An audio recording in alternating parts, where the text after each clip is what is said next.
چھڑی ہے, عصا ہے, نوک والا دیکھا ہوا نا عصا, وہ تھا ہاتھ میں, ڈگوری بھی کہتے ہیں اس کو, عصا ہاتھ میں پکڑا ہوا. کہا بھئی میں نواس رسول کی زیارت کرنا چاہتا ہوں. لوگوں نے جگہ دے دی, قریب آیا, امام کے ہاتھ چومتے چومتے پاؤں کے اوپر رکھی, نوک دبا دی, وہ زہر سے بھری ہوئی تھی, وہ زہر پوری ٹانگ میں پھیل گیا امام کے. اس کو پکڑ لیا گیا, اس لعین کو. حضرت عبداللہ ابن عباس نے اس کا قتل کیا. لیکن تکلیف تو امام کو پہنچ چکی تھی. یہ ان ہستیوں کو تکلیفیں پہنچی ہیں جنہیں ادنا سی تکلیف پہنچانا بھی اذیت رسول ہے, اذیت رسول. اور قرآن نے کہا ان الذین یؤذون اللہ ورسولہ لعنہم اللہ فی الدنیا والآخرہ, بے شک جو اللہ اور اس کے رسول کو اذیت دیتے ہیں دنیا و آخرت میں خدا کی ان پر لعنت ہے. دنیا و آخرت میں خدا کی ان پر جو رسول کو اذیت دیتے, انہوں نے رسول کو اذیت دی. امام حسن کو زہر دے کے آپ دوبارہ پھر مدینہ ہی آ گئے. کیا 6 مرتبہ زہر دیا جا چکا ہے امام پاک. 7ویں مرتبہ جب مدینہ آئے, اب کی بار آپ کے گرد ایک پیرا تھا پورا, جو پانی تھا اس کے اوپر رات کو مہر لگا دی جاتی تھی. اگر آپ نے پینا ہوتا تو اس کی مہر توڑتے تھے, پھر وہ جگ کھلتا تھا اور پانی پیتے تھے, تاکہ آپ کو جو بھی پانی دیا جا رہا ہے, کھانا دیا جا رہا ہے, وہ محفوظ ہو. اس کی بار جو زہر دیا گیا اس بار, وہ اتنا باریک تھا کہ جو مہر تھی اس کے اوپر جو کپڑا لگا ہوا تھا وہ اس سے بھی سرایت کرتے ہوئے آپ کی سراہی میں چلا گیا. جو پانی کی سراہی تھی اس کے اندر چلا گیا. جب امام اٹھے تہجد کے وقت, حسب معمول آپ نے کچھ پانی پیا تو وہ اتنا زہریلا زہر تھا کہ اسی وقت خون کی الٹیاں آنا شروع ہو گئیں.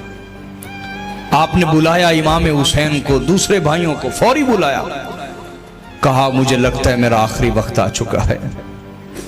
مجھے 6 دفعہ پہلے زہر دیا گیا, لیکن جو 7ویں دفعہ اب دیا گیا ایسا زہر کبھی میرے جسم میں داخل نہیں ہوا. یہ انتہائی اذیت ناک ہے, انتہائی تکلیف دے. سارا مدینہ ہی مسلمانوں سے بھرا ہوا. یہ کون تھے جو کلمہ پڑھنے والوں کے اندر ہی تھے؟ وہ جو تب تھے وہ آج بھی ہیں, وہ آج بھی ہیں, وہ آج بھی ہیں, یاد رکھو. امام حسن کو 7ویں دفعہ زہر دیا گیا میرے امام کو, خون کی الٹیاں آنا شروع ہو گئی. تشت لائے جاتے, تھال اور جگر کے ٹکڑے ہو کے الٹی کے ساتھ باہر آتے. ہر کوئی رو رہا تھا, ہر کوئی تکلیف میں تھا, ہر کوئی اذیت میں تھا. آپ ہلکا ہلکا تھوڑے تھوڑا گفتگو فرماتے, پھر الٹی آتی, جگر کے ٹکڑے ہو کے آنتڑیاں کٹ کٹ کے باہر آ رہی. تھال ایک لایا جاتا ہے, دوسرا لے جایا جاتا ہے, خون کی الٹیاں اندر سے کٹ کٹ کے, جگر آنتڑیاں کٹ کٹ کے باہر آ رہی. اتنی اذیت کس کو دی گئی؟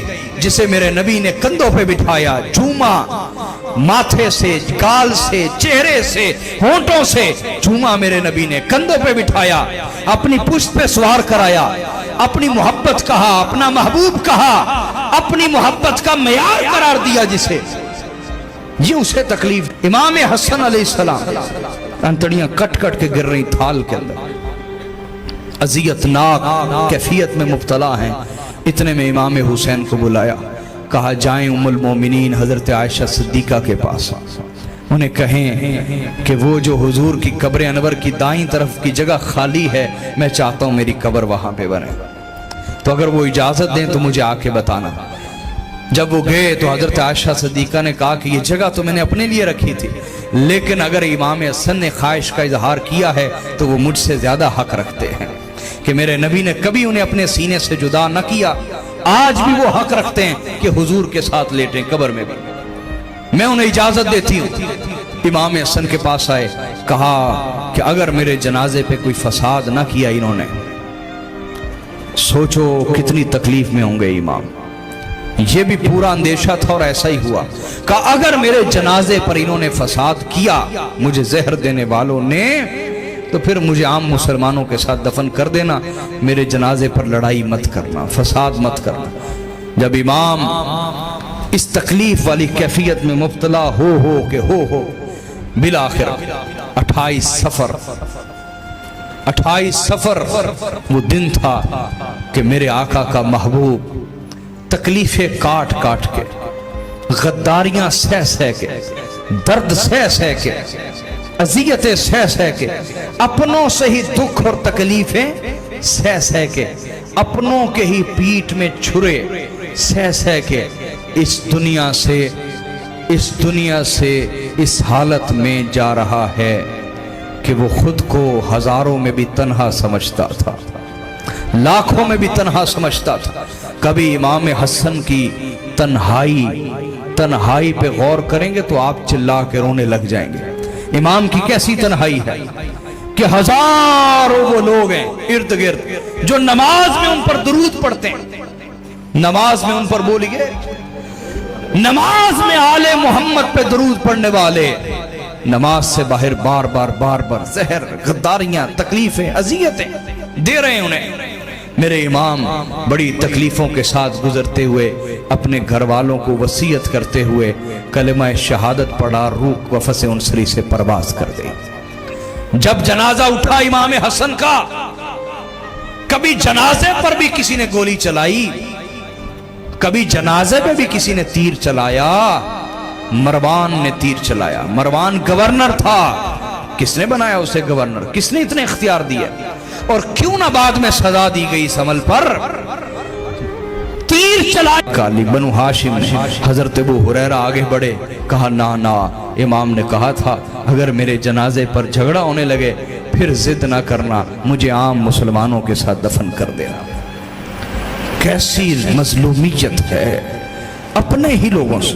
مروان گورنر مدینہ، سمجھ آ رہی ہے بات؟ تیر چلا دیے، لڑنے مرنے کے اوپر آ گیا، ہم نہیں دفن ہونے کے دیں گے۔ امام کو عام مسلمانوں کے قبرستان میں دفن کیا گیا، لیکن بغض ابھی بھی ختم نہ ہوا، یہاں تک کہ اسی شام ایک شخص گیا اور امام کی قبر کے اوپر پخانہ کیا اس نے۔ آپ اندازہ کیجئے، خدا نے اس کی پکڑ کی، اس کی زبان لٹک کے سینے تک آ گئی اور وہ کتے کی طرح ہانپتا رہتا، کتے کی طرح بولتا رہتا، بھونکتا تھا، بولتا نا آواز سے تو کتے کی آواز نکلتی۔ کئی دنوں کے بعد جب مر گیا تو اس کی قبر سے بھی کتے کی آواز آتی تھی۔ یہ کتوں کی حرکتیں ہوتی ہیں نا۔ لیکن امام کی قبر کی یہ جو بے حرمتی ہے تب بھی ہوئی، اور جب آل سعود نے بلڈوزر پھیرے امام حسن کے روزہ اطہر کے اوپر تب بھی انہوں نے وہی کیا جو آل مروان نے کیا تھا۔ تو حاضرین میری گفتگو کا خلاصہ کیا ہے؟ اپنی زندگی کا ایک معیار بنا لیں۔ کیا بنا لیں؟ کہ ہمارے لیے حق کا معیار نبی کا گھرانہ ہے۔ جس نے ان سے وفا کی اسے لاکھوں سلام ہیں، اور جس نے ان سے غداری کی نہ ہمارا اس سے کوئی تعلق ہے نہ اس کا اسلام سے کوئی تعلق ہے، کیونکہ اپنا ایمان قائم رکھیں گے۔ اگر آپ کا یہ ایمان قائم ہے تو میری آج کی گفتگو کا مقصد پورا ہو گیا۔ اللہ رب العزت میری حاضری قبول فرمائے۔ انشاءاللہ زندگی نے کبھی موقع دیا تو امام حسن کی شخصیت اور آپ کے اخلاق بیان کروں گا انشاءاللہ۔ والسلام علیکم ورحمۃ اللہ۔